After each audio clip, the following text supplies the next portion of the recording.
Hello, wonderful viewers. This is Jacob here with another intriguing story about love, life, and unforgettable moments with your mother-in-law. If you like stories that delve deep into family dynamics and romance, you've come to the right place. Don't forget to give it a like and leave a comment. I'd love to hear what you think. Tonight I couldn't sleep for some reason, and about an hour after everyone had gone to bed, I heard a conversation behind the wall. "Well, Alex, I have a headache and you have to get up early tomorrow," my daughter replied to her husband. Eventually Emma fell asleep, and I even felt a little sorry for my son-in-law. Just a little bit. It's a joke the guy was on a business trip for 3 weeks, just returned, and then on the same day my mother-in-law came to visit. However, it's not my fault, but my daughter, she had a headache and had to get up early. As a result, I fell asleep and never found out how my son-in-law managed to sleep. In the morning, Emma was in a hurry to go to work, but Alex was in no hurry to get up because he had the day off. Getting out of bed, I quietly walked to the slightly ajar door of the adjoining bedroom and saw Alex sleeping, curled up. He stirred and I immediately backed away from the door and went into the kitchen to make breakfast. As we ate, I caught his gaze a few times and it surprised me. There was something unusual and intense about the way he was looking at me that both unnerved and intrigued me at the same time. And then he really caught me off guard. While I was doing the dishes, Alex walked by and accidentally bumped into me. "Oh, sorry, Claire," I tripped, he mumbled, trying to apologize. That's when I decided to take a chance. I said, "That's okay, son-in-law. It happens to everyone," he smiled and said, "Mother-in-law.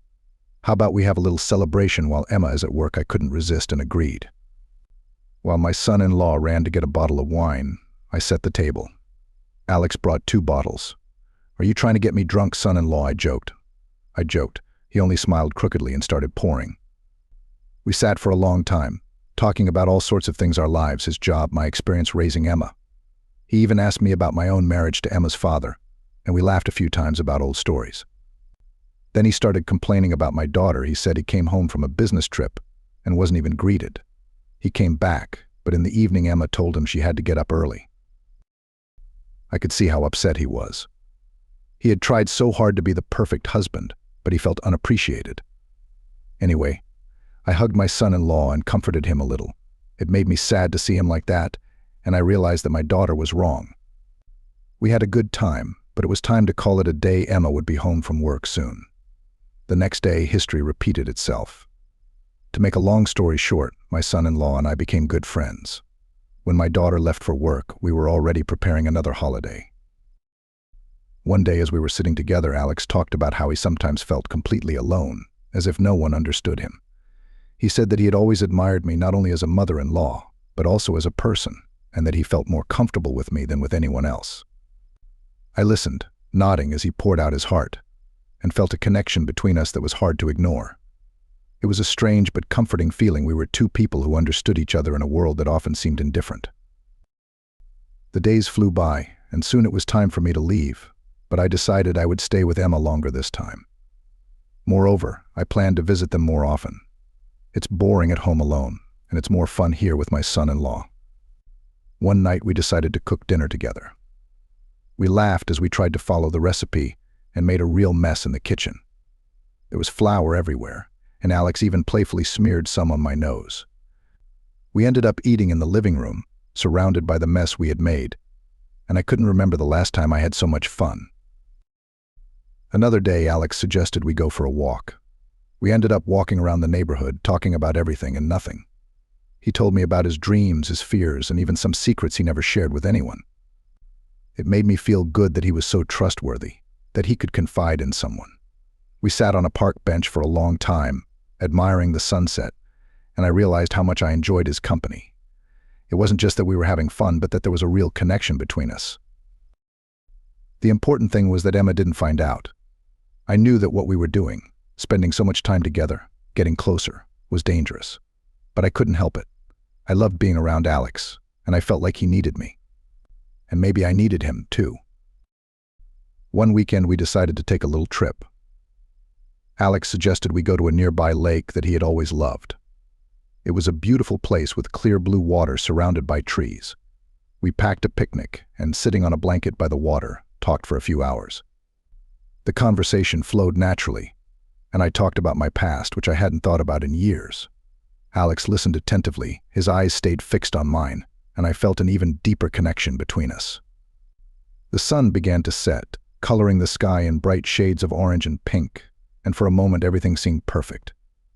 It was as if we were in our own little world, free of all worries and responsibilities.